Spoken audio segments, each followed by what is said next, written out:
Oi, gente, meu nome é Saori e eu preciso mostrar uma coisa pra vocês. É sobre Miraculous.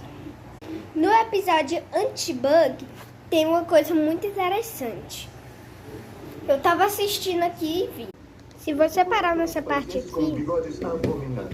Nossa, mas que situação cabeluda.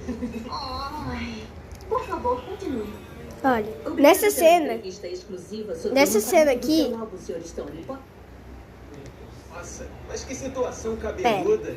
Ai, por favor. Se vocês perceberem, ó quem está aqui. O Mestre Fu.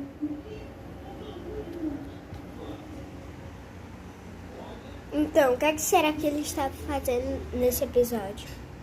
Com certeza ele estava vigiando a Marinette, que é a Ladybug, para ver se ela estava fazendo as tarefas certas, não sei. Então, só essa curiosidade. Tchau!